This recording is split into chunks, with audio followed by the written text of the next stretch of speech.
voix et adore Dieu. Élève ta voix et adore Dieu. Élève ta voix et bénis sa présence. Élève ta voix et bénis celui qui te reçoit dans sa présence. Élève ta voix et adore le Saint. Adore l'immortel. Adore l'incréé. Élève ta voix. Il est là pour t'entendre. Il est là pour t'écouter. T'aimer et vivre. Rien que t'aimer et vivre. Alléluia.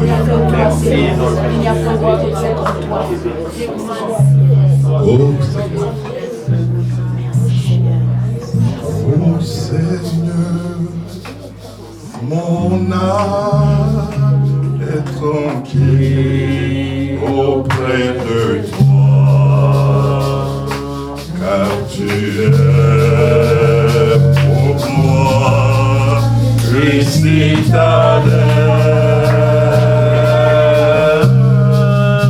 et jamais, mon Dieu, je ne serai à mon salut, viens de toi, oh Seigneur. Alléluia.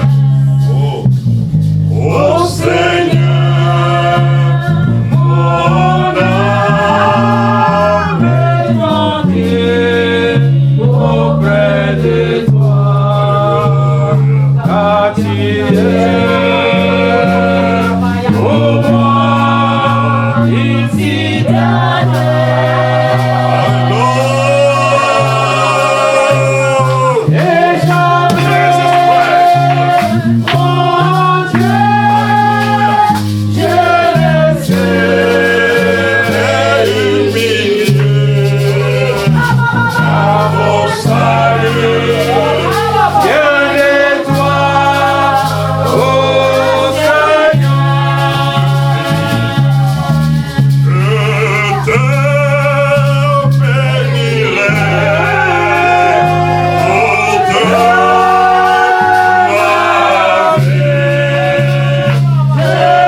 Jésus, il est vainqueur. Amen. Alléluia. Amen. Moi, je vais maintenant, Seigneur, à mettre le vainqueur. Amen. Parce que Jésus, le Jésus que nous prêchons est vainqueur. Amen. Amen. Il est vainqueur.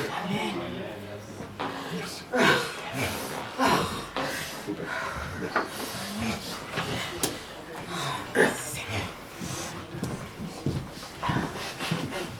Ce n'est que le commencement. L'anglais dit le commencement. Alléluia.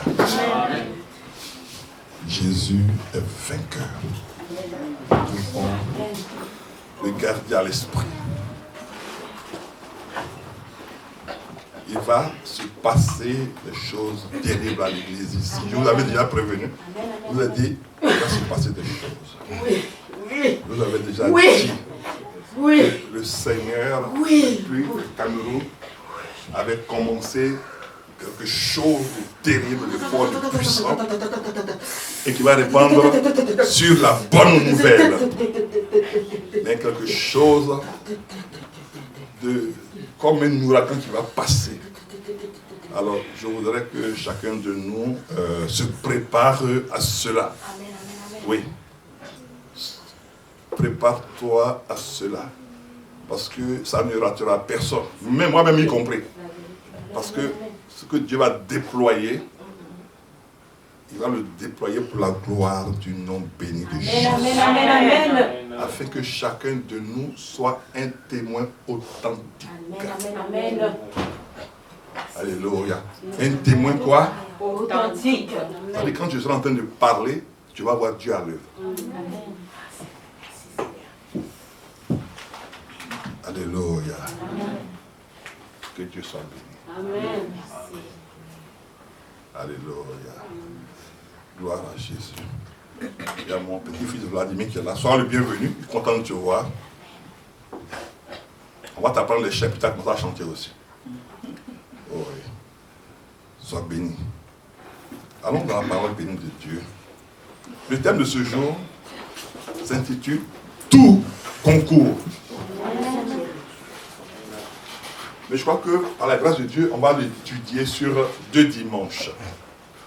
Donc aujourd'hui, nous commençons Tout concourt, première partie. Alléluia. Et nous allons comprendre que il y a des choses qui nous sont survenues, il y a des choses qu'on a vécues, et on ne comprenait pas pourquoi on les vivait. Alors que ces choses-là étaient en train de concourir à ce que nous allons devenir aujourd'hui. Amen. Alléluia. Amen. Ces choses étaient en train de concourir. Puis après, on va comprendre encore qu'est-ce que veut dire le mot concourir. Alléluia. Qu'est-ce que veut dire le mot concourir?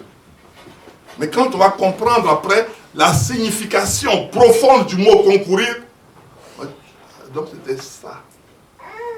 Oui. Car tout concourt à ton bien. Dis Amen. Amen. Beaucoup n'aiment pas le mot tout concourt, hein, parce que dans tout concours, il y a beaucoup de choses. Tout concourt. Oui. Parce que tout ce qui concourt là, ce n'est pas forcément bien. Ce sont des choses qui te dépassent, qui te surpassent, et dans lesquelles tu peux te noyer, mais tu ne meurs pas. C'est terrible, hein. Ça dit que même l'eau, tu te tombes dans l'eau pour mourir, l'eau te rejette pour dire non, tu ne dois pas mourir. Sors, tu veux me créer des problèmes ou quoi? Tu appelles la mort vient, la mort dit quoi? Tu veux me créer des problèmes? Tu sais pas qu'il a vaincu là, il m'a vaincu là. Bon, tu me veux quoi? Alléluia. Tout concourt. Même tu es à l'hôpital, tu dis au hôpital, je garde-moi, l'hôpital, il ne peut pas te garder. Il faut sortir. Parce que ta place n'est pas à l'hôpital. Ce qui t'a amené à l'hôpital, dit il faut garder-le à l'hôpital. L'hôpital dit si c'est là, on la garde à l'hôpital, là, tous ceux qui sont là vont guérir. Donc, en plus, je n'ai pas envie du travail. Donc, il faut sortir cette personne-là. Parce que de la manière qu'il va y avoir une défilée à l'hôpital, tous ceux qui vont commencer à prier, ça fait que quand ils prient, elle guérit, puis après, l'autre chambre guérit, l'autre chambre guérit. Donc, on a moins de travail. Après, il faut fermer l'unité. Donc, cette personne, non, il faut la sortir de là. C'est pas sa place. Tout concourt. Tout concourt. Oui, mes bien-aimés. Oh, Dieu, tu es fort. Excellent Père de grâce. Merveilleux et grand Dieu. Que ton nom se soit béni. Merci pour ce temps que tu nous accordes. Merci pour ton amour que tu nous manifestes. Et merci pour ta parole bénie qui vient pour nous faire du bien. Au nom glorieux et élevé de Jésus. Amen. Vous savez, nous aujourd'hui, on a la grâce de Dieu d'avoir un temple où on peut prier. Depuis le temps d'Abraham, jusqu'à Moïse, jusqu'à même David, il n'avait pas de temple. C'était dehors. Et après, au temps de Moïse, c'était une tente. Ce qui veut dire qu'ils étaient toujours dans la poussière. Donc comme ils sont dans la poussière, ils ne peuvent pas échapper comme ça tu es sapé. Donc les habits qu'ils vont porter, et quand ils vont aller marcher pour aller vers la tente d'assignation, la poussière va se lever. Ce qui veut dire que les femmes de l'époque avaient beaucoup de travail.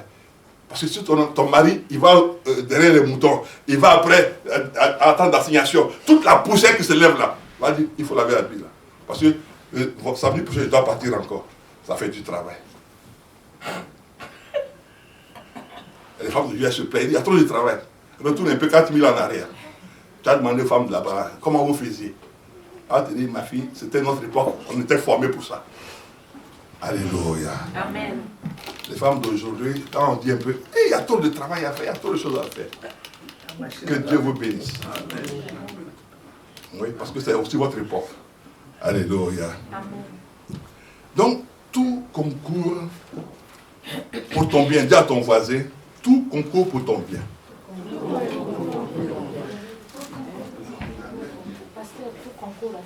Amen. Amen. Amen. Amen. C'est vrai de Dieu, tout concourt à ton bien. Amen. Amen. Oui. Bon, tout concourt à ton bien. Tout, ça concourt à ton bien. Tout, ça concourt à ton bien. Alléluia. Oui. Tout concourt à notre bien. Allons dans Romains chapitre 8. À partir du verset 28.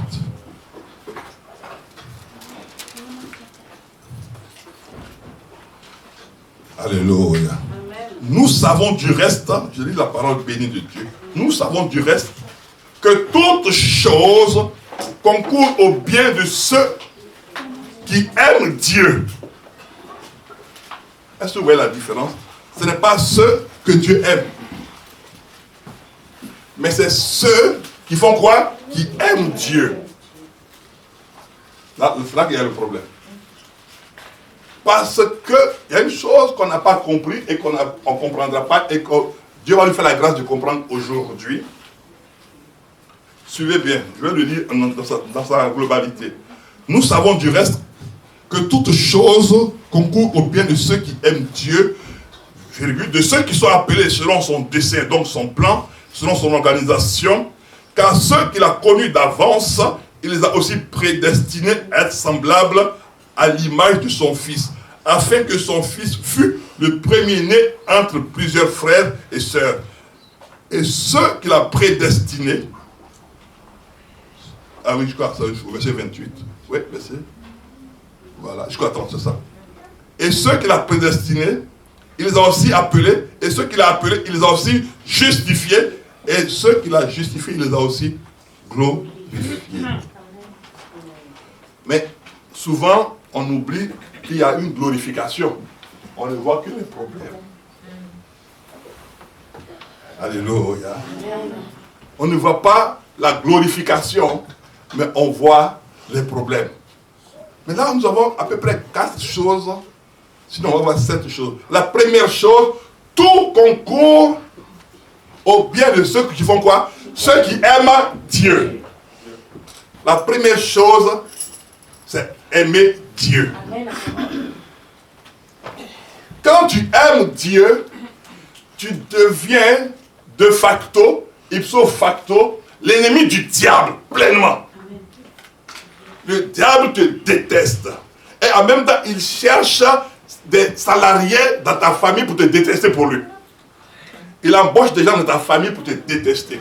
Il embauche des gens dans ton travail pour te détester. Il embauche des gens parmi tes amis pour te détester. Parce que tu aimes Dieu. Amen. Parce que Dieu aime.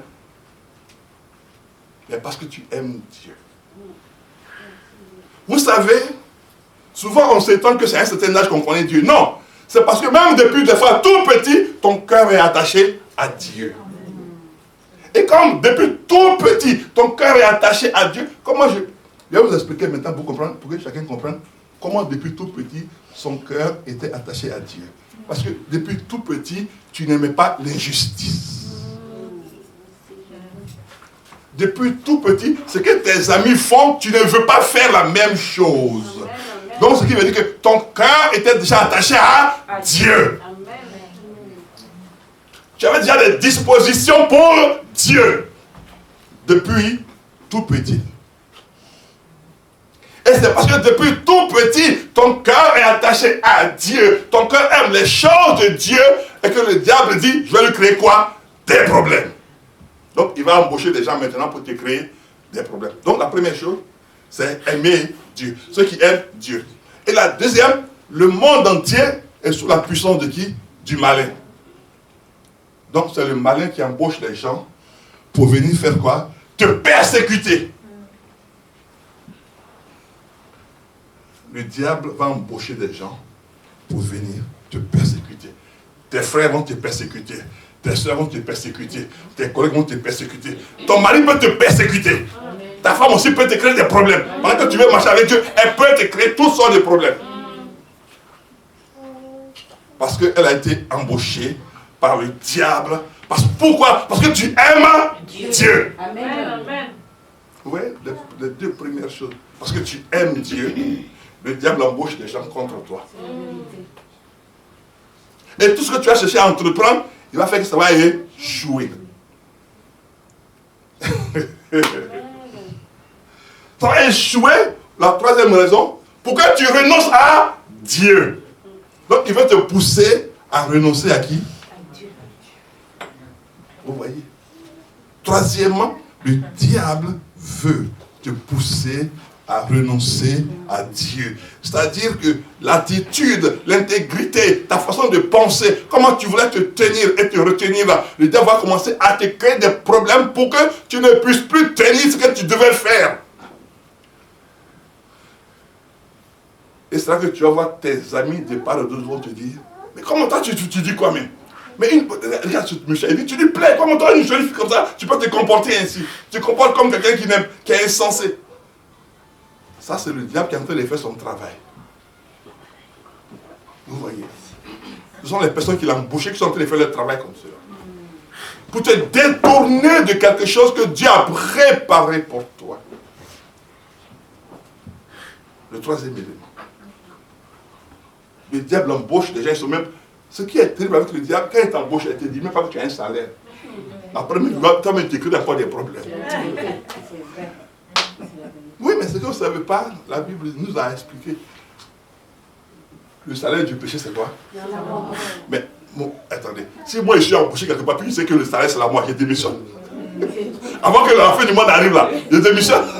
Parce qu'à la fin du mois, je vais être payé par la mort. Donc, avant que la fin du mois arrive pour aller prendre la mort comme salaire, le 28, la nuit, on va parler de démission. Et dit, bon, Satan, il démissionne. Parce que chez toi là, le salaire c'est la mort. Donc, j'ai démissionné, j'ai travaillé, mais je n'ai plus de salaire. Merci, garde ton salaire. Puisque le salaire du péché, c'est la mort. Donc, comme j'ai été informé, donc le 28 du mois net, je fais ma lettre de démission. Et puis je démissionne. Donc, je ne me paye plus. Garde tout. Ne me paye plus. Alléluia. Amen. Tout concourt.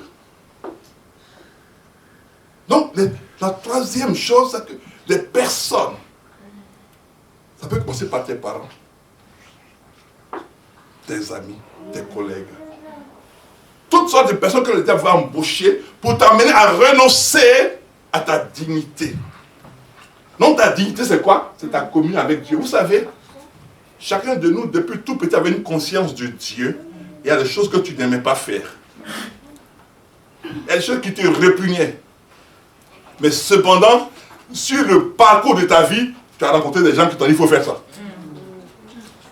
Parce que le diable savait que Dieu avait rendez-vous avec toi quelque part. Alléluia. Le diable savait que Dieu avait rendez-vous avec toi quelque part. Donc il voulait que tu fasses cela pour que Dieu te déteste. Alors qu'il ne sait pas que ce que lui il pense, Dieu le sait, ce que Dieu pense, il ne le sait pas. Alléluia. C'est là la chose que lui-même il ne comprend pas. Il dit mais c'est pas possible. Ce que lui il sait, Dieu le sait. Ce que Dieu pense, le diable ne le sait pas. Tout concourt à ton bien. Même tout ce que le diable est en train de préparer, ça concourt à ton bien. Parce qu'il ne sait même pas que pendant qu'il prépare quelque chose pour te détruire, il devient en même temps l'instrument de Dieu pour ta révélation, pour ta glorification et pour ta justification. Il ne sait pas cela. Il ne sait pas. Oui. Il va t'emmener à ce que tu sois profondément déçu de tout le monde. Il va créer cette déception. Mais pourquoi il l'a créé en fait? Il l'a créé afin de t'isoler. Il veut t'isoler. Et en t'isolant, il va te faire quoi? Il va te fragiliser. Et quand il va te fragiliser, il va pouvoir atteindre tes pensées. Donc c'est la raison qui fait qu'il va te fragiliser. Donc quatrième élément, il va chercher à t'isoler. De ceux-là qui t'aiment, de ceux-là qui t'apprécient, il va chercher à t'isoler. Il va créer une séparation. Les gens vont tellement te décevoir que tu as déjà envie de voir personne.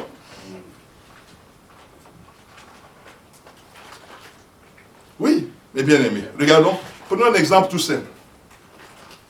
Tous les Africains que je rencontre quand je vais en Afrique, ils veulent tous venir en Europe. Mais alors que la France est le pays où on prend le plus grand nombre d'antidépresseurs. Bon, comment vous voulez venir à un pays où les gens sont dépressifs? Il sort du bureau, il boit un whisky. Il va aller dormir, il prend les comprimés pour dormir. Il est en dépression. C'est pour cela que maintenant il y a les psychologues partout, il y a les psychiatres partout, les psychanalystes partout. Et chacun a toujours son psy. Quand il parle, tu ne vois mon psy, hein. Moi je dois aller voir mon psy. Et puis il va voir le psy, il dit ma femme me fatigue, mes enfants me fatiguent, mon travail me fatigue. Qu'est-ce que tu penses de tout ça? Et puis l'autre dit respirez bon coup. Comment tu te sens? Je me sens mieux. Bon, maintenant tu me fais un chèque de 50 €. D'accord. Et bien tu peux partir. Tu prends ton rendez-vous prochain. Tu viens dans une semaine. Dans une semaine, tu viendras. D'accord? Et puis il marque. Et puis l'autre, tu t'en vas. Ah, tu viens de je suis allé voir mon psy. Ça veut dire que les gens sont fiers maintenant de dire qu'ils ont des psy. Et des gens ont honte aussi de dire qu'ils ont des pasteurs. Mais là, les gens sont fiers de dire qu'ils ont des psy. Où vous en êtes quoi? Où est-ce qu'on est arrivé? Des gens ont honte de dire j'ai appelé mon pasteur, je vais voir mon pasteur. Mais les gens sont fiers pour dire écoute, je n'ai pas le temps, je vais voir mon psy là. Il y a une anecdote qu'on raconte souvent. Il y a quelqu'un qui est allé voir son psy. Et quand il est arrivé, la porte était fermée. Le psy a marqué dessus, je suis allé voir mon psy. Donc lui aussi, il allait voir son psy. Donc si toi tu viens que c'est ton psy, tu regardes, tu dis, lui, mais je suis allé voir mon psy. Donc toi tu es là, comment tu fais? Tu attends que ton psy revienne de son psy. Et si son psy habite loin, ou son bureau est loin, comment vous allez faire? Alléluia. Amen. Tout concourt. Alléluia. Donc il va chercher à t'isoler. Mais il ne faut pas que tu prennes cet isolement comme quelque chose où Dieu t'a abandonné. Souvent on prend cela comme un temps où Dieu nous a abandonnés. C'est une erreur. Dis à ton voisin, c'est une erreur. C'est une erreur. C'est une grave erreur. Parce que si Dieu te met à l'écart en utilisant les astuces du diable, il sait pourquoi. Amen. Il sait pourquoi. Alléluia. Il sait pourquoi. Parce que Dieu sait ce qu'il a préparé pour toi.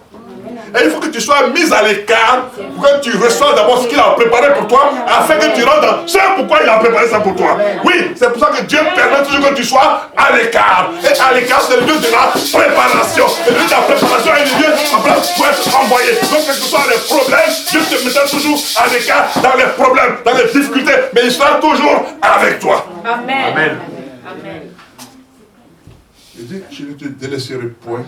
Je ne t'abandonnerai point. Que je n'ai exécuté ce que j'ai déjà dit à ton propre Père que je vais faire pour toi. Amen. Allons voir dans Actes chapitre 13. Et puis on reviendra là, vous allez comprendre quelque chose. Actes chapitre 13. Ce qu'on vient de lire, c'est Romains. D'accord. Et Romains vient après quoi? Actes. D'accord. Et qui a écrit Romains? L'apôtre Paul. Voilà. Suivez bien. On va faire un petit peu d'histoire biblique. Actes chapitre 13. Regardez ce que dit la parole de Dieu. Acte 13 dit ceci.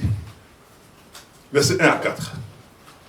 Il y avait dans l'église d'Antioche, donc un lieu précis, des prophètes et des docteurs, Barnabas, Siméon appelé Niger, Lysius de Cyrène, Manahem, qui avait été élevé avec Hérode, le tétrarque. Tétrarque veut dire qu'il était roi. Hérode, roi, et Saul. Pendant qu'ils servaient le Seigneur dans leur ministère et qu'ils jeûnaient, vous voyez, dans l'église d'Antioche, ils étaient déjà considérés comme un docteur. Donc, ils sont en train de travailler. Ils sont en train de prier. Continuons. Pendant qu'ils servaient le Seigneur dans leur ministère et qu'ils jeûnaient, le Saint-Esprit dit, mettez-moi à part Barnabas et Saul pour l'œuvre à laquelle je les ai fait quoi? Appelés. Amen. Est-ce que là, Paul était déjà arrivé en prison? Non. Ça, c'est Actes chapitre 13. Il n'était pas encore arrivé en prison. Il ne connaissait pas encore la route de la prison. Regardez bien. Il n'était pas encore arrivé en prison. Il ne connaissait pas la route de la prison. Et il n'était pas sur la route de la prison. Mais comme là, il est en train de prier et qu'il est en train de servir Dieu, le Seigneur venait de le rencontrer dans Actes chapitre 9. Et quelques années plus tard, il est à Antioche, en train de servir Dieu avec d'autres serviteurs de Dieu. Et il ne sait même pas quel est le plan de diable pour lui. Mais il sait déjà quel est le plan de Dieu pour sa personne. Je vais dire à quelqu'un ce matin, pendant que toi tu es en train de servir Dieu, tu te préparais à faire des choses pour la gloire de Dieu, le diable avait un plan pour te détourner de la volonté de Dieu, pour te détourner de la stratégie de Dieu. Mais il ne savait pas que même en te détournant du plan de Dieu et de la stratégie de Dieu, Dieu est celui-là qui redresse ce qui est courbé. La femme a été courbée pendant 18 ans. Quand Jésus l'a vu, il a fait quoi? Il a redressé. Ce qui veut dire que même si le diable courbe ta vie, il y a un qui va venir pour redresser. Alléluia. Il viendra redresser ta vie. Oui, même si ta vie est courbée, quelle que soit la courbure, quel que soit le degré où tu es courbé, il y a quelqu'un qui va venir. Il va venir avec un seul mot, une seule phrase, va redresser ta vie. Même si dans ta vie, il y avait un saignement. C'est-à-dire tu perdais tout, tu échouais partout. La perte de sang, c'est l'échec à répétition. L'échec à répétition. Quelqu'un qui entreprend une chose et ça échoue. La perte de sang. C'est quelqu'un qui a ses projets qui n'aboutissent pas. La perte de sang. C'est quelqu'un qui dit, mais toi, dans ta vie, tu ne fais qu'échouer. Tu prends des crédits, tu ne rembourses pas. Tout ce que tu fais, ça ne marche pas. Alors tes amis se séparent de toi. Mais il y a quelqu'un qui vient pour colmater toutes les brèches afin que tu ne saignes plus. Et quand tu vas entreprendre, les choses vont exploser. Il s'appelle Jésus. Oui, il n'y a personne en dehors de Jésus. Oh, je veux dire à quelqu'un ce matin, il y a toutes choses concourent à ton bien. Il a prévu que ta vie change et elle va changer. Amen. Elle va changer. Amen. La perte de sang.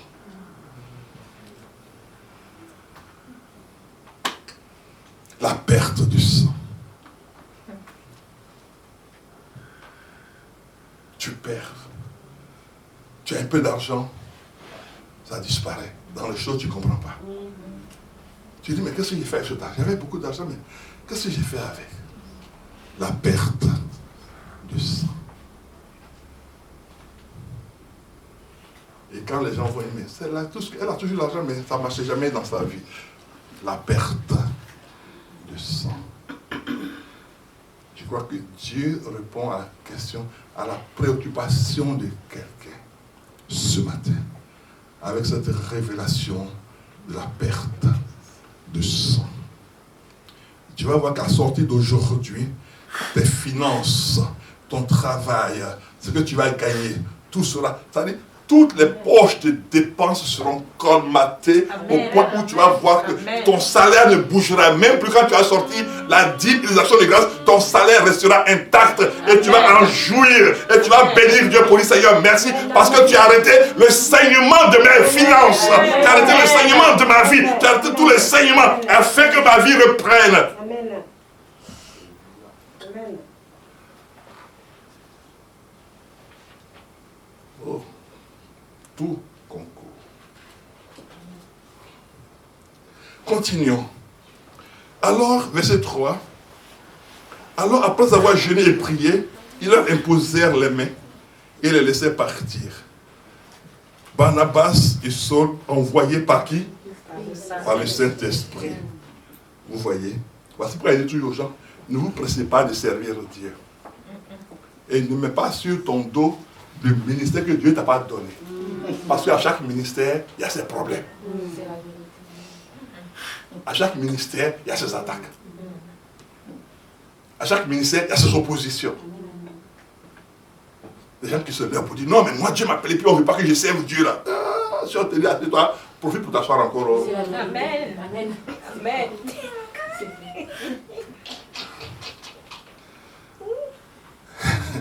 Je vais vous raconter une histoire. Mais il paraît que je vais vous raconter des histoires. Ça s'est passé au Cameroun. Le SG, il y avait au Cameroun 6 appelés qui devaient servir, qui devaient être formés. Et le SG m'a envoyé, moi, il dit, papa, envoie-moi des enseignements pour former les pasteurs, ceux qui sont appelés à devenir pasteurs. Et puis je lui ai envoyé des enseignements. Et quand je lui ai envoyé les enseignements, il y a un enseignement qui s'appelle l'appel. Ils étaient 6. Quand il a commencé à enseigner sur l'appel, il y a 2 qui ont dit, pasteur, je crois que nous on n'est pas appelés. Non. Non. Ce que tu es en train de dire là, non. Non, nous on n'est pas appelés. Et puis doucement, je dois le tirer. Non, ça, on n'est pas du tout appelés. On n'est même pas dedans. Et puis, ils sont sortis doucement de la formation. Quand je suis venu, il m'a dit, papa, les enseignements que tu m'as donnés là, même moi-même, ça m'a délivré. Mais il y a 2 qui ont quitté la formation. Ils ont dit, non, eux, ils ne sont pas appelés. Quand ils ont entendu ce que tu m'as dit de dire là, ils disent, non, on n'est pas appelés. On peut être diacre, ancien dans l'église, on peut être responsable, mais pasteur. Non. Évangéliste, on n'est pas appelé. On n'est pas appelé. Ou bien on n'est pas encore prêt, mais pour le moment là. Moi, je suis pas. L'autre a dit, moi, je ne suis pas appelé. L'autre dit, je ne suis pas appelé. Il dit, bon, asseyez-vous. Oui. Parce que ce n'est pas aller dans une école de théologie qui fait de toi un pasteur. Il est dans une école pastorale qui fait de toi un pasteur. C'est un appel, comme on vient d'entendre, divin. Si Dieu t'a pas mis dans une affaire, ne rentre pas. Oh oui. Comme tu en dis chez nous, là-bas, ça dérange dehors. Le dehors, là, ça dérange, le dehors est mauvais. Donc, il ne faut même pas te mettre dans une affaire comme cela. Alléluia. Amen. Donc, vous voyez, là, il vient d'être établi pour servir Dieu. Allons au verset 47. Suivez bien. Hein. Verset 47, de toujours Acte 13. Il dit ceci. C'est Paul qui parle. Car ainsi nous l'a ordonné le Seigneur.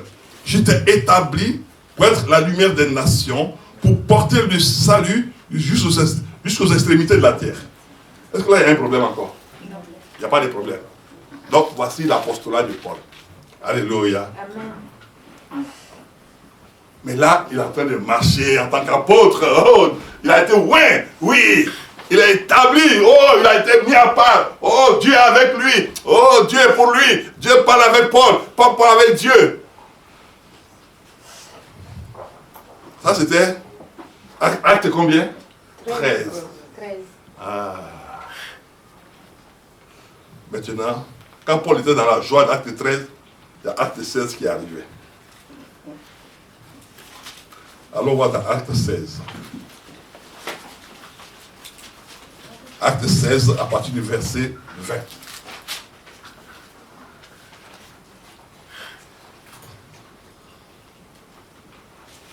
Mais on va situer le contexte de Acte 16. Acte 16 se déroule au verset 12. De là, nous allons à Philippe. Donc, ils sont arrivés où ça? Philippe. Ce qui veut dire que vous qui aimez l'épître de Paul aux Philippiens, tant qu'il n'était pas encore arrivé dans Acte 16, il n'y avait pas encore Philippiens. Est-ce que vous comprenez?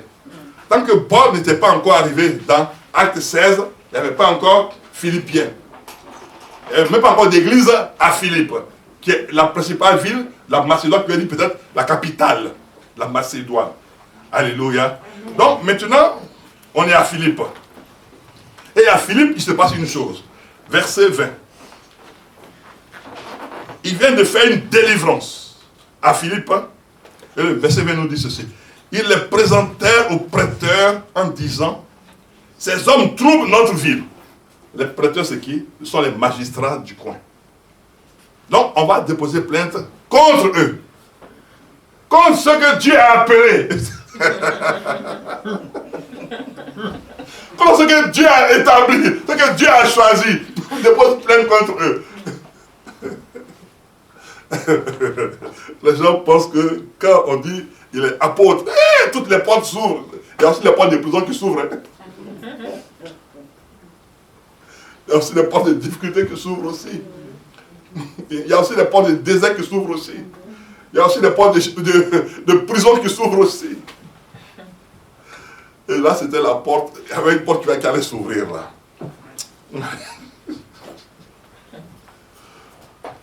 Mais vous voyez, il n'a pas encore écrit Romain.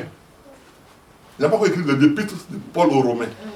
Mais là, il est arrivé à Philippe. Continuons. Ça devient intéressant. Il les présentait aux prêteurs en disant, ces hommes troublent notre ville. Ce sont des Juifs qui annoncent des coutumes qui ne nous est pas permis ni de recevoir, ni de suivre à nous qui sommes Romains. La foule se souleva contre eux. Et les prêteurs, ayant fait arracher leurs vêtements, ordonnèrent qu'on les bâtit. Ah! Avec l'onction! Avec l'onction de Dieu! Mais je suis oué de Dieu! Pourquoi tu me gifles? Pourquoi tu m'insultes? Mais je suis oué de Dieu! C'est parce que tu es oué qu'on te frappe.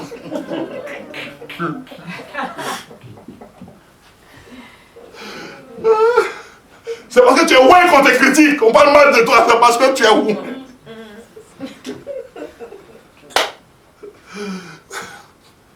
Nous qui sommes nés en Afrique, j'en parlais avec une de mes filles qui est en Guadeloupe, parce qu'on est presque nés dans le même quartier. Et puis on a habité, dans le même quartier, mais dans un espace à peu près de 500 mètres, mais je connais, vu qu'elle m'a indiqué, je vois un peu où elle a habité quand elle était à Abidjan. Donc dans son secteur là, il y avait des grands manguiers là-bas. Vous voyez. Et puis nous, on va, puis on prend les cailloux. Et puis on est tout petit, hein. Et puis on lance le caillou là-bas. Si le monsieur a une voiture, on s'en fout. Il n'a pas de voiture. Ce que nous on veut, c'est que la mangue tombe. Et puis après on nous poursuit. Donc,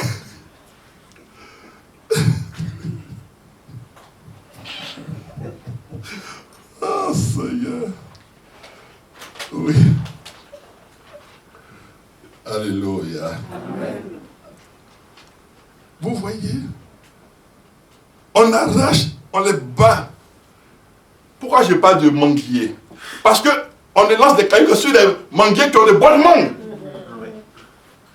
Si ce sont des petites mangues qui ne sont pas encore mûres, on ne lance pas les cailloux là-bas. Puisqu'on a la maîtrise des mangues maintenant. On sait quels sont les manguiers qui ont les bonnes mangues. Et puis comme ça, puis on a les bons cailloux aussi. Oui. Et puis quand c'est pas mûr, on sait qu'on doit prendre la mangue et puis manger ça avec le sel. Ça, on a toute la technique.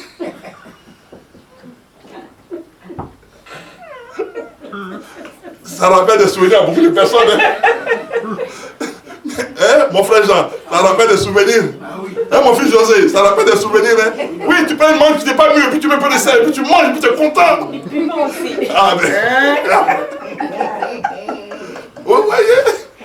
Ça va aussi avec les piments. Ah.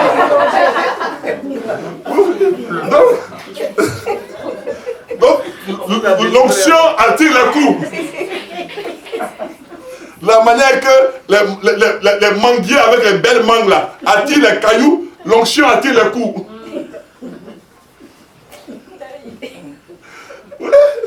Ils viennent de faire une délivrance. On vient dire, alléluia, ils ont délivré la femme là, elle avait des problèmes. On dit, non, c'est vous qui avez des problèmes. Elle nous permettait de gagner notre argent, on est venu pour la délivrer. On a l'argent, on prend ça où?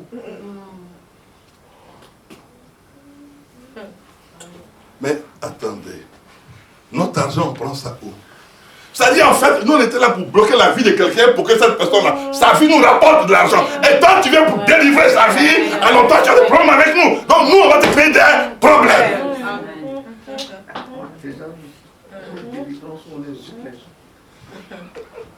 Oui. J'ai prié pour quelqu'un. Et puis, les 2 mois, pour ça, je suis ami. Ta femme, là, je la connais, la grosse femme, là. Et je sais où elle travaille. Il a trouvé là, tu peux rien faire à ma femme. Ta femme elle est grosse, là. Regarde, tes chaussures sont percées comme ça. Un pauvre pasteur comme toi, comme ça. Tes amis pasteurs ont des voitures. Toi, tu marches à pied, et puis ta chaussure est penchée. Est-ce que Dieu m'a dit que mon ministère c'est pour avoir des belles chaussures, pour avoir des chaussures droites? Sors de sa vie. Tu vas voir, on va aller chercher ta femme, tu vas voir. Et ma femme, amusez-vous avec, vous allez voir.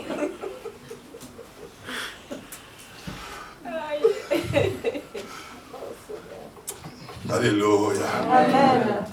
L'onction a amené les problèmes. L'onction a amené les problèmes. L'onction a amené les chicottes. On a frappé le dos. L'onction.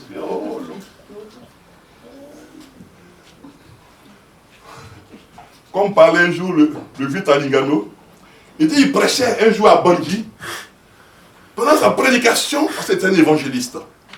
Il prêchait, puis ça créait un embouteillage. Les gens se sont arrêtés pour écouter la prédication. Ça créait un embouteillage. Et qui est venu l'arrêter? Son propre frère. Policier. Commissaire de police. Quelqu'un que son père a élevé. Qui est comme son frère. Donc c'est son frère. C'est lui qui allait l'arrêter. Il allait le chercher là-bas. Mais il y a un homme là-bas, il a dit, non, il y a quelqu'un qui prêche là-bas, là. C'est un fou. Ils sont allés le prendre. Il n'est pas grand.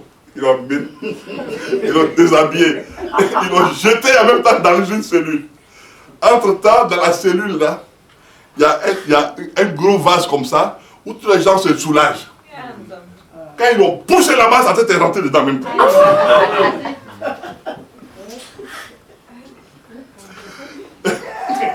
Et il est sorti. L'onction!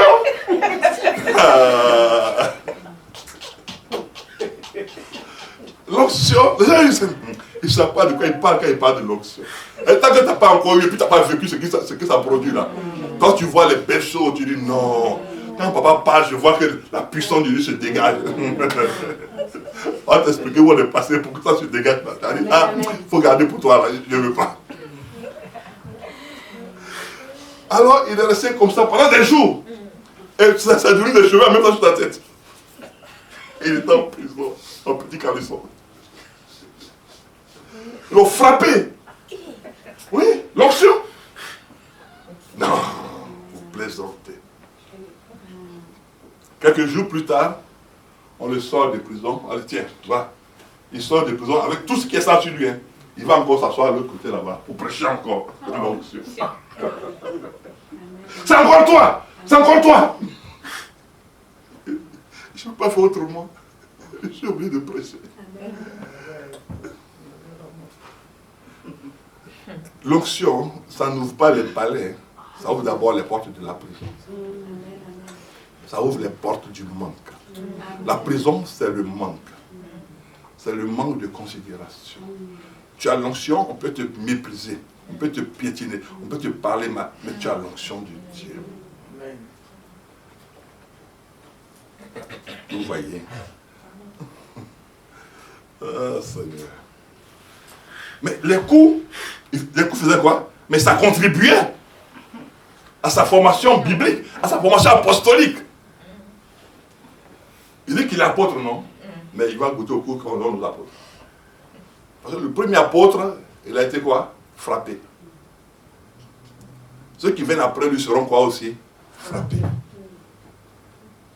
Les gens pensent que quand tu deviens apôtre, en même temps, Dieu ouvre les routes, il ouvre tout, et puis tu...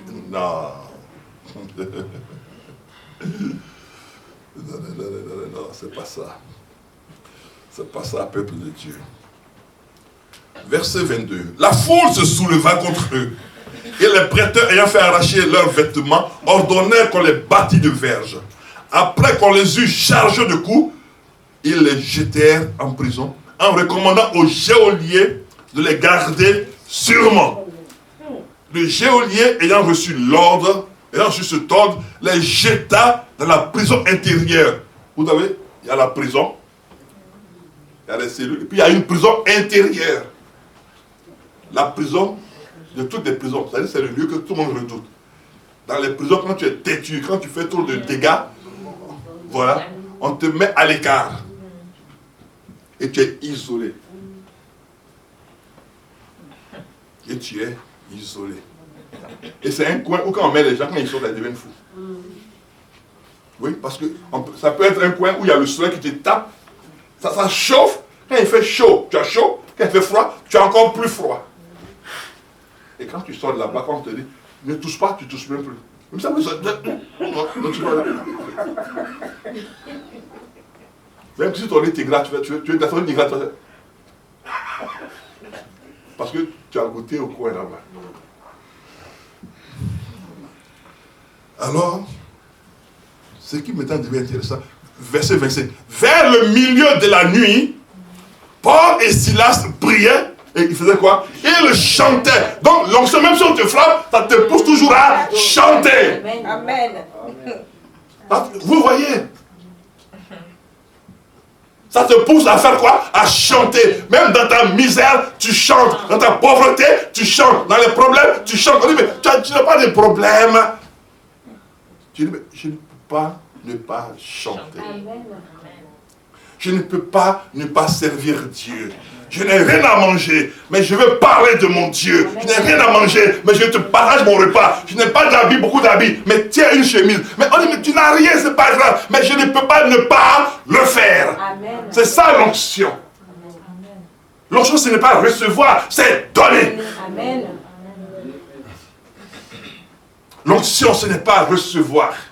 Tu as reçu de Dieu ce que Dieu a de plus précieux, son esprit. Et Dieu te donne de te dépasser maintenant pour donner. C'est-à-dire, Dieu enlève dans ton cœur tout ce que les gens peuvent aimer, tout ce qui est cher au cœur des gens. Ça ne te dit plus rien. On dit, mais pourquoi il est comme ça? Parce que Dieu a inondé son cœur d'autre chose que s'attacher aux choses que toi tu aimes. au milieu de la nuit, ils sont en train de faire quoi? De prier. Ils prient et ils chantent. Mais pourquoi chantaient-ils? Pourquoi priaient-ils? Parce qu'il y a prié et puis il y a chanté. Ils bénissaient Dieu qui venait de leur offrir une opportunité de parler à tous les prisonniers.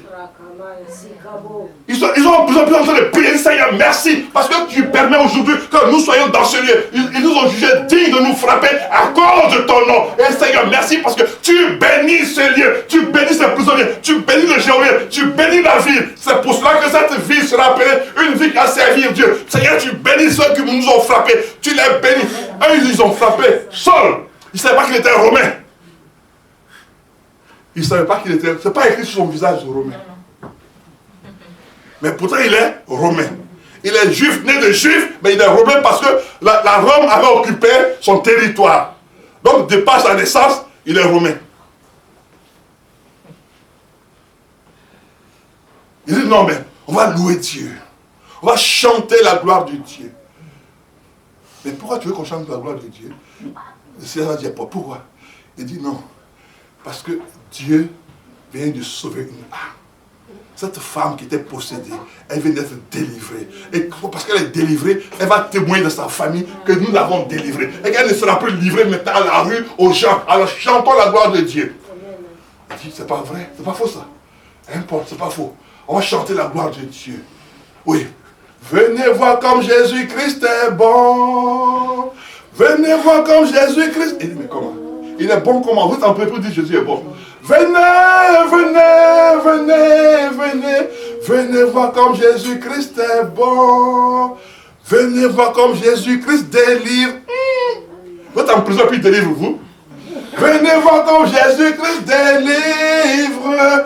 Venez, venez, venez, venez. Venez voir comme Jésus-Christ est bon. Alors Dieu qui avait dit, mais c'est pas possible mes enfants.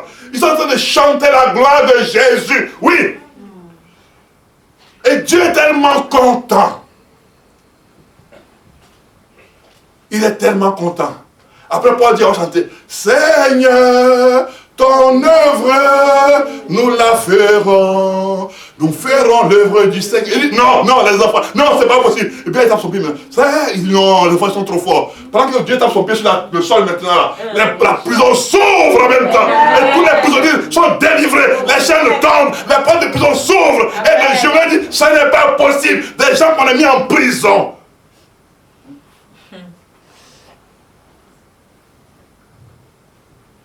Leur Dieu est venu ouvrir la porte de la prison. Mais il est celui qui a quoi? La clé de David.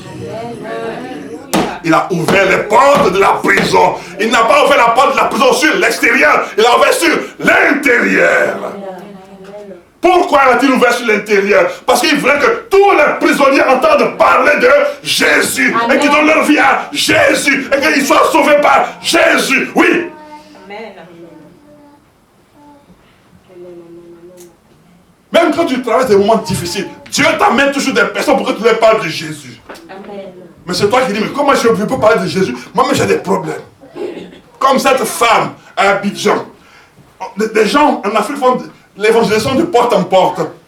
Alors, il y a des gens qui vont la voir, ils toquent à sa porte. Madame, viens, donne ta vie à Jésus. On est en train de parler de Jésus. Elle dit, ma soeur, calme-toi, tu parles de Jésus, Jésus, Jésus. Moi, je suis marié avec mon mari, ça fait 6 ans, on n'a pas d'enfants. Ton Jésus, il donne des enfants. Elle dit, ah, ça, mais c'est un petit problème. Suis-moi, tu vas voir ce que Jésus fait. La femme dit, ce que tu dis, c'est vrai. Elle dit, tu vas voir ce que Jésus fait. Alors qu'elle-même, elle n'a pas d'enfant. Ce n'est pas parce que tu n'as pas que Jésus ne fait pas. Je reprends. Ce n'est pas parce que tu n'as pas que Jésus ne fait pas. C'est parce que tu n'as pas, il faut toujours croire que Jésus le fait. Et quand tu es en train de dire à quelqu'un que Jésus le fait, et il le fera aussi pour toi. Alléluia. Et que ce matin, que peu importe ce qu'on a dit, oh, crois que ce que Jésus fait pour les autres, il le fera pour toi. Car tout concourt à ton bien. Tout concourt à ton élévation. Oui, mon bien-aimé. Quand cette femme est arrivée à l'église, 3 mois plus tard, elle était enceinte. Et 6 mois plus tard, ce qui lui a parlé de Jésus était enceinte aussi. Amen, amen, amen. Le Seigneur est fidèle. Le Seigneur est fidèle. C'est pas parce que tu n'as pas que Jésus ne fait pas. C'est parce que tu n'as pas que tu dois dire que Jésus fait. Et en même temps que tu dis Jésus fait, la foi vient de quoi? La foi vient de ce qu'on entend. Non, parce que tu es en train de dire à quelqu'un que Jésus fait quoi? Il le fait. Toi-même tu entends. Est-ce que tu entends produire en toi ce que ça va produire chez l'autre? Est-ce que vous comprenez? Amen. Ce que tu entends, est-ce que tu déclares pendant que ça produit quelque chose chez la personne à qui tu as parlé? Alléluia. Jesus Christ. Jesus Christ. Oh. Alléluia. Alléluia. Alléluia. Alléluia. Alléluia. L'atmosphère a changé. Ça va. Ça va. Alléluia.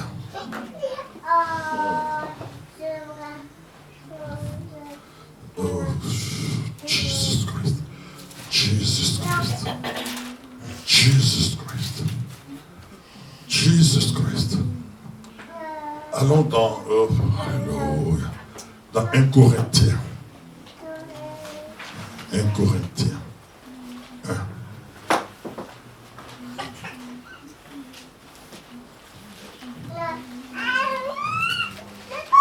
1 Corinthiens 1, du verset 21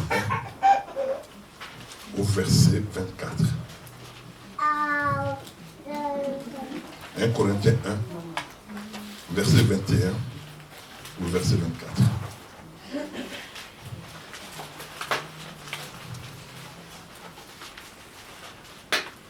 Qui dit quoi? Car puisque le monde, avec sa sagesse, n'a point connu Dieu,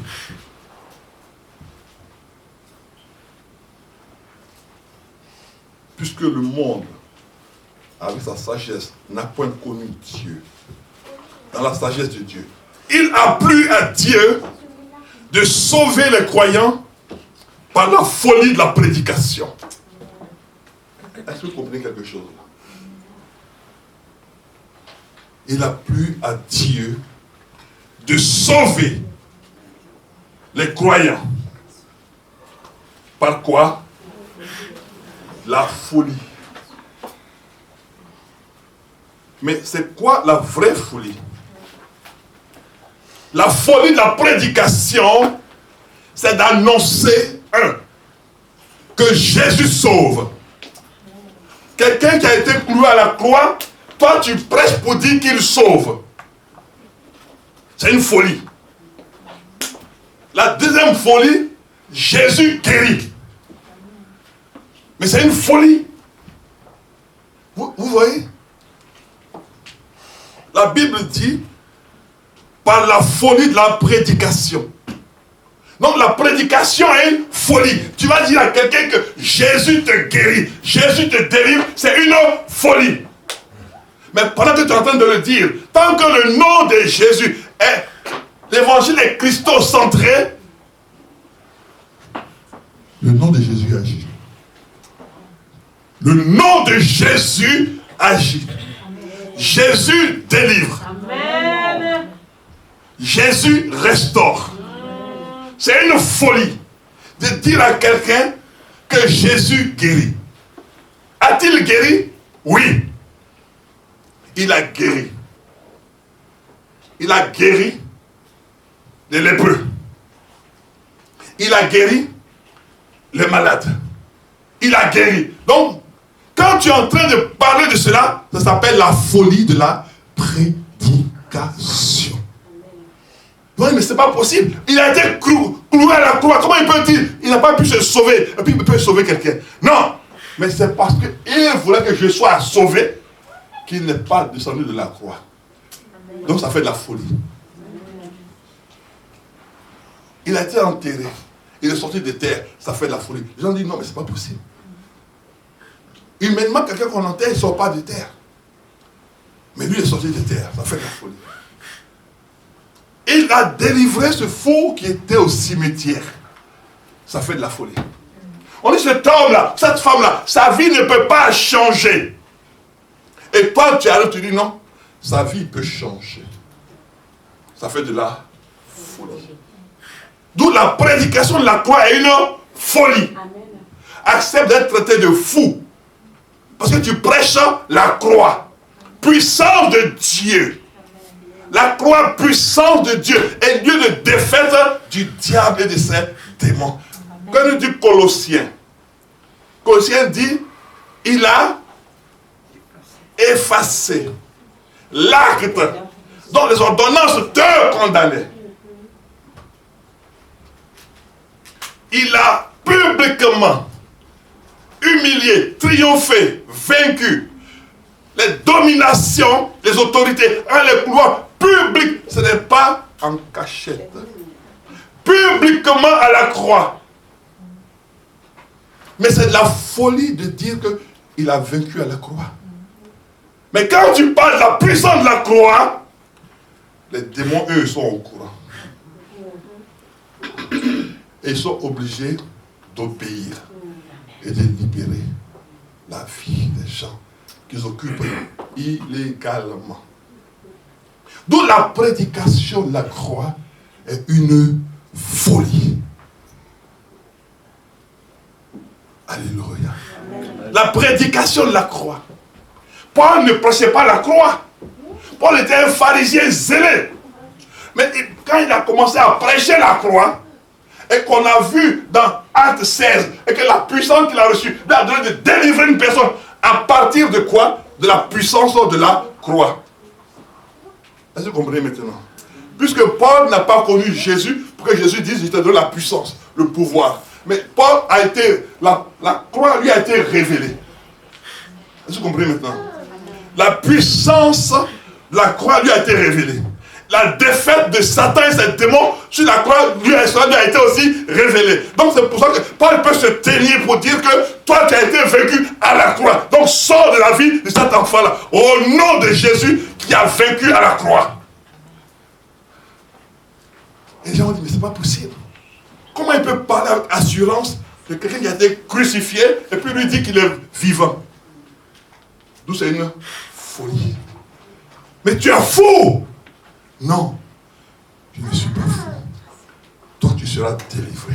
Parce que Jésus a vaincu, il a triomphé, il a humilié, il a dépouillé. Ce qui veut dire que ceux qui t'ont enchaîné, ceux qui t'ont enfermé, ceux qui t'ont asservi, ils vont te lâcher maintenant. Parce que Jésus a vaincu à la croix. Et maintenant, sa vie se détache. Paul prêchait. Et Tychus était là-haut, en train de regarder, à la fois dehors et dedans. Il est tombé. Paul est descendu pour le toucher. Il dit, non, son âme est encore là. Je remonte pour prêcher. C'est une folie. Mais priez pour lui maintenant. Non. Pourquoi n'a-t-il pas prié pour lui? Parce qu'il s'est souvenu que le maître a enseigné, chercher premièrement le royaume et la justice de Dieu. Amen. Donc je dois d'abord faire ce que le maître me dit de faire.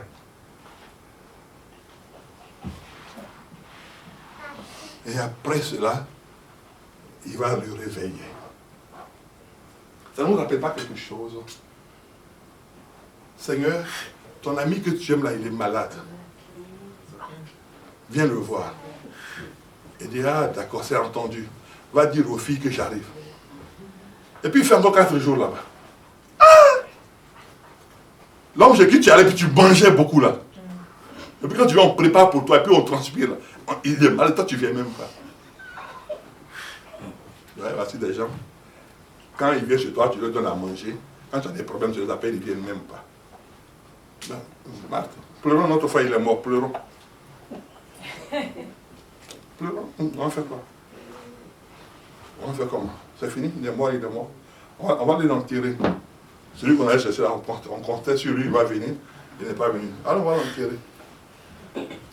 Maintenant, ils vont l'enterrer. Mais une question.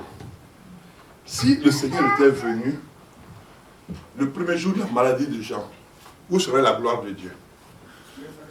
Il n'aurait pas de gloire. Et Lazare, où serait la gloire de Dieu? Il n'aurait pas de gloire. Il fallait qu'il ait épuisé tous les recours. C'est pour ça que Dieu nous laisse souvent épuiser tous nos recours humains. Toute notre intelligence humaine. Et même nos finances. Avant que lui ne réagisse. Voilà. Mais ça ne veut pas dire que Dieu veut nous empêcher d'être riches. Non. Tu peux aussi mettre tes finances de côté et puis dire, je veux compter que sur Dieu. Amen. Amen. Et si Dieu voit que tu veux compter que sur lui, il réagira aussi conséquemment. Alléluia. Amen. Il réagira conséquemment. Donc, nous voyons ici que la prédication de la croix est une folie. Il parle de la croix. C'est une folie. Verset 23. Non, 22 à 23. Les Juifs demandent des miracles. Les Grecs, la sagesse. Nous prêchons Christ, qui est quoi? Crucifié. Scandale pour les Juifs, folie pour les païens, donc les Grecs. Parce que quand il a commencé à dire que ce sont les Juifs qui ont crucifié Jésus, les Juifs n'étaient pas contents. Mais comment vous pouvez nous accuser? Ce sont les Romains qui l'ont crucifié? C'est pas. Oui, parce qu'ils ont vu qu'ils avaient crucifié un innocent. Ils ont fouillé, ils ont dit, mais en fait, il y avait un premier qu'on peut la crucifier. Ils ont crucifié un innocent. Donc, si tu dis à quelqu'un que tu as tué un innocent, quand il était coupable, on nous a menti alors. Maintenant, il ne veut pas qu'on dise que c'est eux qui ont donné et qu'il a été crucifié. C'est pour ça qu'il y a toujours la guerre. Quand tu dis les Juifs ont crucifié Jésus, ils disent non, ce n'est pas nous, ce sont les Romains. Mais, vous voyez, mais puissance de Dieu et sagesse de Dieu pour ceux qui sont appelés tant juifs que grecs. Alléluia. Amen. Vous voyez, c'est la puissance de Dieu. Mais tout ça, ça vient d'où?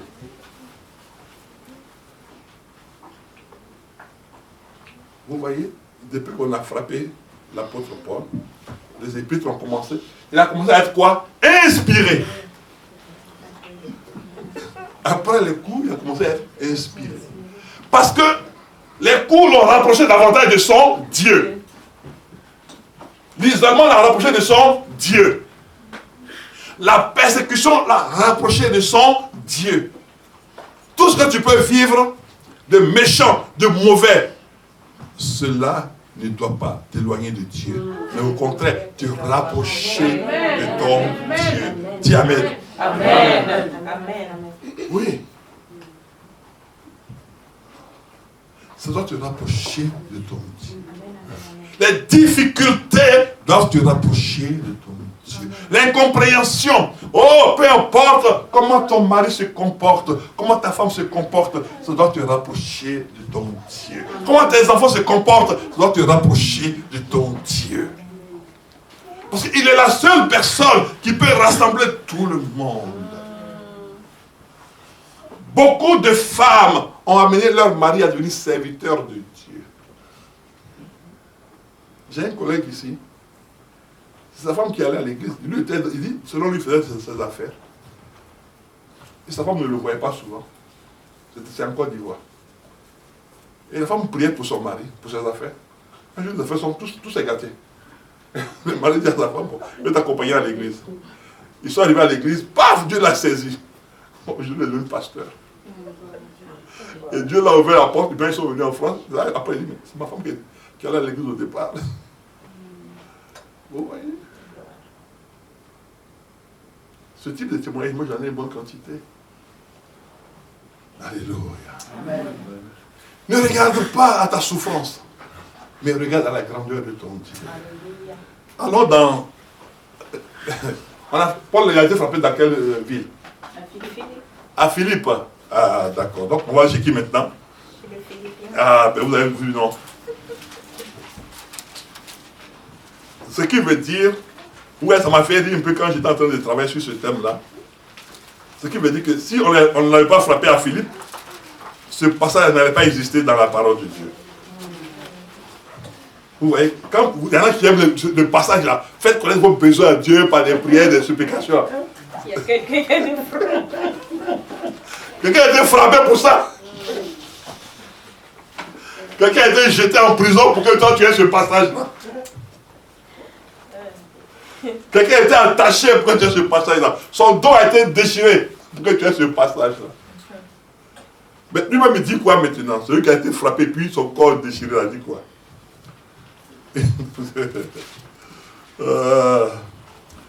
Philippiens 4, verset 4 à 7. Il dit, réjouissez-vous dans le Seigneur. Je le répète, réjouissez-vous. Ceux qui aiment pleurer là, quand je vends un petit peu, pas d'une manière correcte, oui, je ne comprends pas, je prie, je donne ceci, je n'ai que des problèmes. Il dit, réjouissez-vous dans le Seigneur. Je le répète. Au cas où tu n'aurais pas bien entendu, réjouis-toi. Vous qui nous suivez au travers des réseaux sociaux, réjouissez-vous dans le Seigneur. Même si hier tu as mal dormi, réjouis-toi. Même si hier tu n'as pas mangé, réjouis-toi. Si quelqu'un est malade dans la maison, réjouis-toi. C'est-à-dire que même en te réjouissant, là, ça peut être guéri en même temps. Donc réjouis-toi. Même si ton mari est à l'hôpital, réjouis-toi. Et puis tu allais prier pour lui. S'il voit un visage qui est bien fait, quelqu'un qui vient avec un sourire, mais ça contribue à sa guérison. Mais il faut venir avec un visage décomposé. Vraiment. J'ai vu le médecin, il dit, tu souffres là, vraiment. Mon mari. On fait comment? Je vais vous donner un secret. Si tu vas voir quelqu'un à l'hôpital, si tu dis que tu ne sais pas prier, ce n'est pas mauvais. Tu prends une Bible et puis tu t'en vas à l'hôpital. Arrivé là-bas, tu t'assois et puis tu ouvres la Bible. Et puis tu lis les passages bibliques pour la personne. De préférence, il faut lire Jean chapitre 3. Comme ça, Dieu va lui manifester de l'amour. Oui. Parce que même si ses oreilles sont fermées, les oreilles de son âme ne sont pas fermées. Les oreilles de son esprit ne sont pas fermées. Et les pores de son corps ne sont pas fermés. En lisant ce passage-là, son corps va recevoir cela. En lisant ce passage. Après, tu pourras lui lire aussi le psaume 23. Oui. Tu pourras lui lire cela. Tu n'as pas prié, mais tu as lu la parole de Dieu. Et comme elle est parole de Dieu, Dieu agira. Ma propre grande sœur était hospitalisée. Elle ne pouvait pas parler. Quand je suis arrivé à l'hôpital, j'ai ouvert ma Bible et je lui ai lu la parole de Dieu. Chaque fois que je mettais les pieds à l'hôpital, je lui lisais la parole de Dieu. Et j'avais l'assurance que ce que je lui lisais la pénétrait. Et la dernière fois que je suis parti avec Nabi là-bas, je lui ai dit, bon, on va prier. Elle a commencé à chanter. Elle a commencé à chanter et j'ai béni Dieu. Elle a commencé à chanter. Celle qui ne pouvait pas parler, qui disait un mot et qui se taisait longtemps, elle a commencé à chanter. Mes bien-aimés, si la personne que tu vas voir ne peut pas t'entendre, ne peut pas te parler, et toi tu ne sais pas prier, lis-lui la parole bénie de Dieu. Cette parole-là la pénétrera et ça va la réveiller. Alors c'est pour ça que l'apôtre Paul nous dit ceci: réjouissez-vous dans le Seigneur. Je le répète, réjouissez-vous. Verset 5, que votre douceur soit connue de tous les hommes. Il est en prison, il a été frappé, mais il n'est pas sorti avec la méchanceté, avec l'animosité. Il y a des chrétiens qui sont rancuniers. Tout à l'heure, quand l'homme de Dieu faisait la direction, j'ai béni Dieu par rapport à ce qu'il a dit. Il dit non, soyons unis. Ne nous dispersons pas. Parce que le diable aime disperser. Vous savez, ici en France, on a Pôle emploi. Mais Satan n'a pas d'inscription à Pôle emploi. Donc il travaille toujours. Comme il n'a pas de retraite là. Donc son travail, c'est toujours de diviser les gens. Il divise, il divise les familles, il divise les couples, il divise les enfants, il divise même au travail, il divise.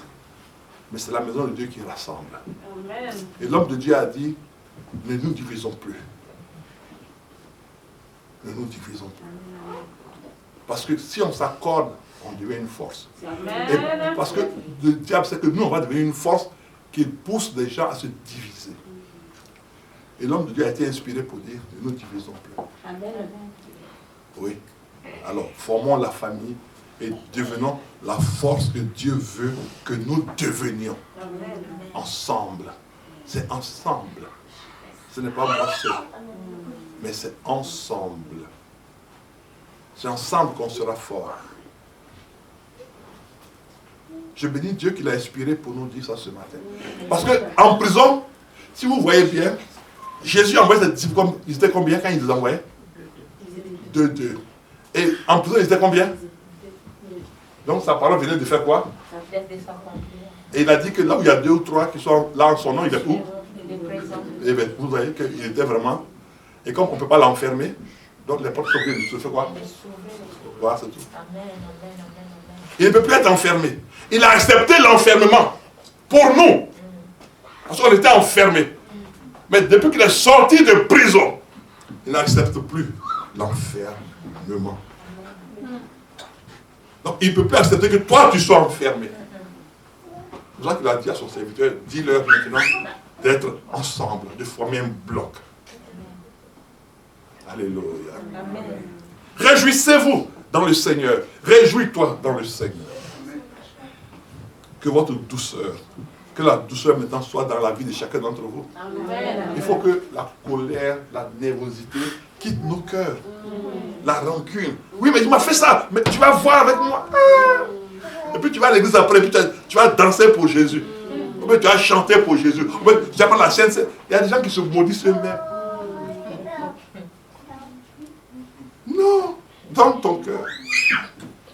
Dans ta bouche.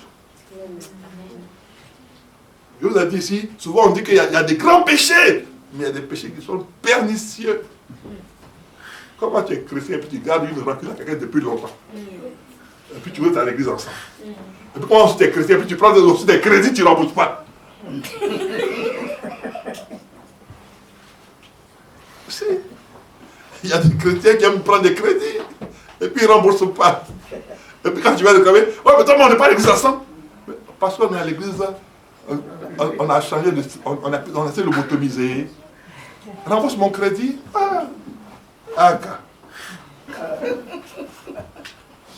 Rembourse mon crédit. Tu es à l'église, tu empruntes l'habit de ta soeur. Rends-lui son habit après.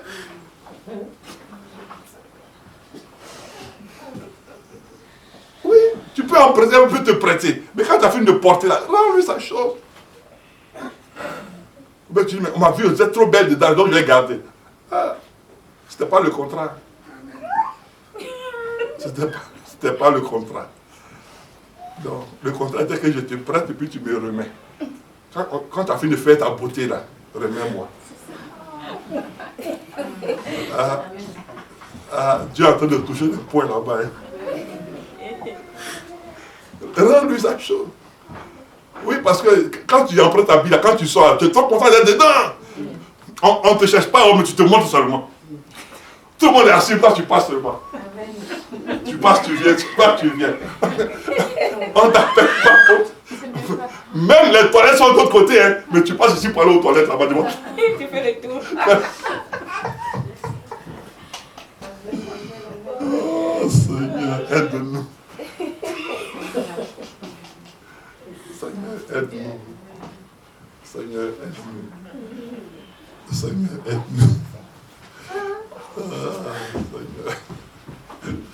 Oh Seigneur, fais-nous grâce. Alléluia. Amen. Que votre douceur soit connue de tous les hommes. Pourquoi? Parce que le Seigneur est proche.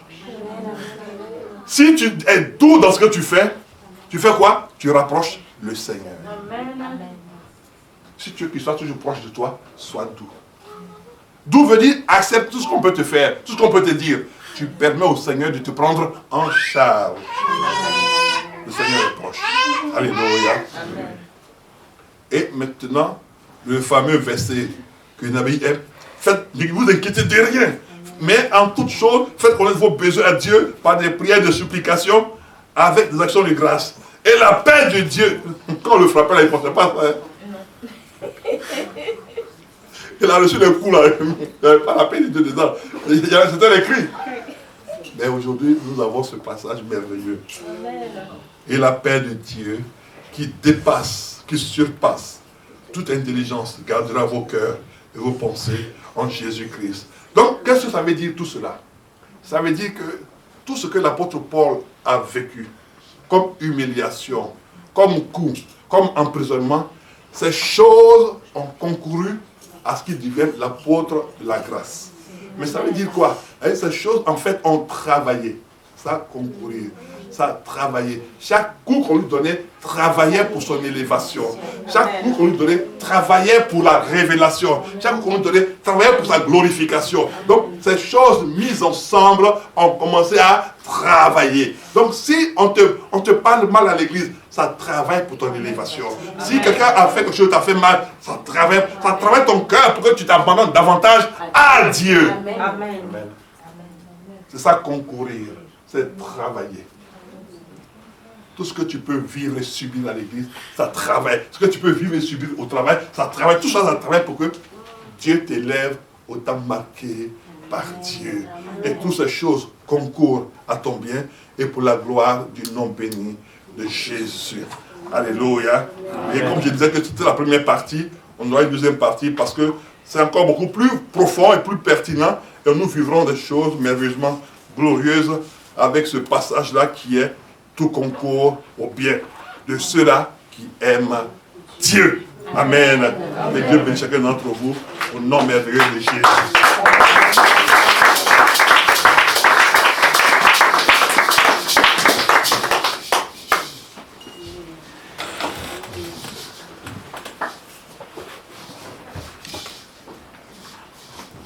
Amen. Amen. Maintenant encore le Seigneur.